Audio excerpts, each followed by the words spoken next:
मत्स्येंद्रनाथ को लोग खुद शिव के रूप में देखते थे। वो उनसे कम नहीं थे। गोरखनाथ ने अपना आपा खो दिया। उन्होंने उस योगी को परे धकेला और गुफा में चले गए। उन्होंने अपना तंत्र इस्तेमाल किया और योगी के दिमाग में जो कुछ था उसे बाहर निकाल लिया।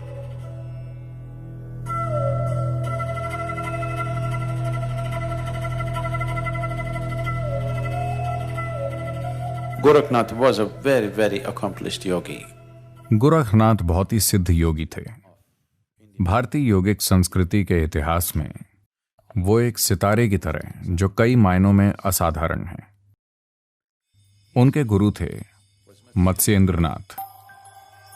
मत्स्येंद्रनाथ को लोग खुद शिव के रूप में देखते हैं। वो उनसे कम नहीं है, बस वो थोड़ा बाद में आए, मगर वो शिव जैसे ही हैं, उन्हें इसी तरह देखा जाता है। तो गोरखनाथ उनके शिष्य थे। गोरखनाथ अपने गुरु के घोर भक्त थे। मत्स्येंद्रनाथ ने देखा ये युवक किसी सिपाही की तरह बनता जा रहा है। वो बहुत उग्र हो रहा है। अपने गुरु के लिए उसका प्यार इतना तीव्र है कि वो एक सिपाही की तरह बनता जा रहा है, योगी की तरह नहीं। तो उन्होंने उन्हें हिमालय चले जाने और वहां 14 साल साधना करने को कहा। तो वो चले गए, मगर वो इस तरह बने हैं। उनके लिए ये सारी साधना, सब कुछ जो वो करते हैं, वो बस इसलिए क्योंकि गुरु ऐसा कहते हैं। उनके लिए उनके गुरु ही सब कुछ हैं, गुरु के प्रति पूरे समर्पित। तो जब वो हिमालय में बैठे 14 साल, हर दिन हर पल वो बस पल गिन रहे थे कि कब 14 साल बीतेंगे और मैं अपने गुरु के पास वापस जाऊंगा। साथ ही वो साधना भी करते रहे। 14 साल की इस साधना के कारण उनके अंदर कई संभावनाएं आ गईं। उन्होंने उनका इस्तेमाल नहीं किया। वो उन संभावनाओं के बारे में जानते थे। Then he came back. फिर वो लौट आए उस पहाड़ पर जो दक्कन के पठार के शुरू में है, जहां से पश्चिमी घाट शुरू होते हैं, बॉम्बे से बस 160 से 200 किलोमीटर दक्षिण में। अब उस पहाड़ को गोरखनाथ पर्वत कहा जाता है। उसका नाम उनके नाम पर पड़ा। आज भी वहां लोग होते हैं। मुझे थोड़ा समय उनके साथ बिताने का मौका मिला। तो वो पूरा सफर करके वापस नीचे आए। देखिए, आपको ये सारी व्यवस्था समझनी होगी। पैदल चलकर हिमालय तक जाना, वहां 14 साल रहना और फिर पूरा सफर तय करके वापस नीचे आना, बस एक तीव्र विचार और भावना के साथ कि वो अपने गुरु की मौजूदगी में होना चाहते हैं। It's not a small thing. ये कोई छोटी चीज नहीं है।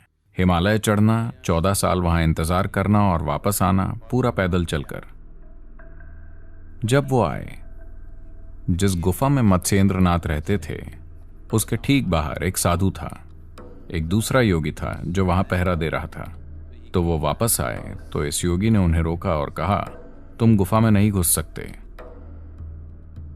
गोरखनाथ बोले, क्या मैं गुफा में नहीं घुस सकता? मैं अपने गुरु से नहीं मिल सकता? मैं 14 साल से इंतजार कर रहा हूं। वो बोला, नहीं, आप नहीं घुस सकते। गोरखनाथ ने अपना आपा खो दिया। उन्होंने उस योगी को परे धकेला और गुफा में घुस गए। जब वो गुफा में गए तो वहां मत्स्येंद्रनाथ नहीं थे, गुरु वहां नहीं थे। तो वो व्याकुल हो उठे, कहां है वो? तो वो बाहर आए और योगी से पूछा, गुरु कहां है? वो बोला, मैं तुम्हें नहीं बताऊंगा। मैंने तुम्हें गुफा में घुसने से मना किया था, तुम मुझे धक्का देकर चले गए, मैं तुम्हें नहीं बताऊंगा। तो गोरखनाथ ने अपने तंत्र का इस्तेमाल किया और योगी के दिमाग में जो कुछ था उसे बाहर निकाल लिया और सीधा वहां पहुंचे जहां गुरु थे। उन्होंने गुरु की छुपने की जगह को ढूंढ निकाला। जैसे ही वो वहां पहुंचे, वहां गुरु ने एक दूसरे योगी के पास उनके लिए आदेश छोड़ा हुआ था कि उन्हें फिर 14 साल के लिए हिमालय जाना होगा, क्योंकि उसने उस साधना का दुरुपयोग किया जो मैंने उसे दी थी। मैंने उसे साधना आध्यात्मिक विकास के लिए दी थी, मगर उसने किसी और के मन में घुसने के लिए उसका इस्तेमाल किया, जो किसी योगी को कभी नहीं करना चाहिए। फिर से 14 साल। तो गोरखनाथ ने पूछा, क्या इस समय को कम करने का कोई उपाय है?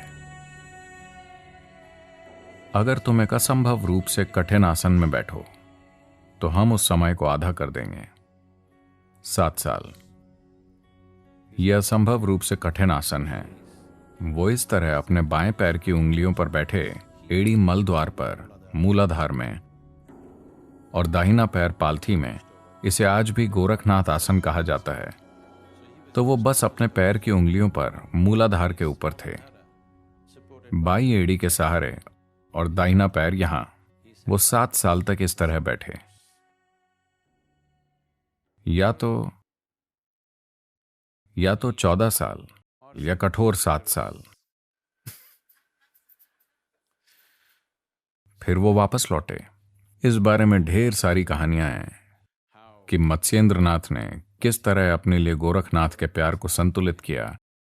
ऐसे बहुत से किस्से हैं, शानदार किस्से। कैसे इस आदमी के प्यार की तीव्रता ने उन्हें कई बार हर अनुशासन के परे जाने दिया, और कैसे मत्स्येंद्रनाथ ने लगातार कई अलग अलग तरीकों से उसे नियंत्रित किया, क्योंकि वो उस आदमी की क्षमता को जानते हैं। यह आदमी दुनिया को बदल सकता है। He's got that kind of capability.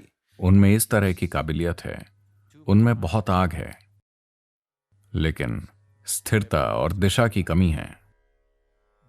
Gorakhnath ने बाद में अपने गुरु के निधन के बाद भारत के सबसे व्यापक आध्यात्मिक आंदोलनों में से एक को स्थापित किया।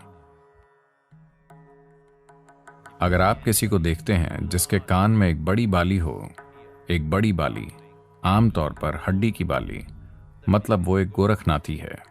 आमतौर पर आज भी गोरखनाथी हमेशा एक छड़ी और एक कुत्ता अपने साथ लेकर चलते हैं। वो कुत्तों से प्यार करते हैं। वो अपने कुत्तों को अपने कंधे पर लेकर चलते हैं। वो उन्हें चलने नहीं देते। ठीक है, हर समय उनके पास कुत्ते होते हैं जिनका रंग गहरा काला होता है। वो कोई दूसरा कुत्ता नहीं रखते, बस काले कुत्ते। और वो अपने कुत्तों से बहुत प्यार करते हैं। उनके कुत्तों को अच्छा खिलाया पिलाया जाता है। वो मोटे ताजे और अच्छे होते हैं, और वो उन्हें चलने नहीं देते। वो उन्हें उठाकर सैकड़ों मील चलते हैं। तो गोरखनाथियों को आमतौर पर इन दिनों नाथी या कनफट कहा जाता है, क्योंकि उनके कान में एक छेद होता है, तो उन्हें कनफट कहा जाता है। वो आज भी लोगों का बहुत उग्र समूह होता है। उसे काफी बुरे समय से गुजरना पड़ा, मगर अब भी ये उन समूहों में से एक है जिसमें सच्चे साधक हैं, जो हजारों साल बाद भी सक्रिय हैं। नाथियों का एक आश्रम है। सिद्धि प्राप्त करने वाले नाथियों की ढेर सारी समाधियां हैं। जिन लोगों को सिद्धि प्राप्त हुई उनकी पत्थर की समाधियां हैं। बाकियों को पेड़ों के नीचे दफना दिया गया। तो आपको बड़ी संख्या में वो देखने को मिलेंगे, जो उस प्रणाली की समृद्धि को दिखाता है कि इतने सारे लोगों ने सिद्धि प्राप्त की।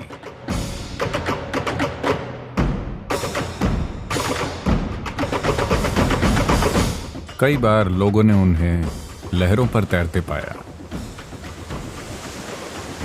उनकी समाधि एक शानदार जगह है, और वहां उनका एक भक्त है। उसका चेहरा बिल्कुल मायम्मा की तरह हो गया है।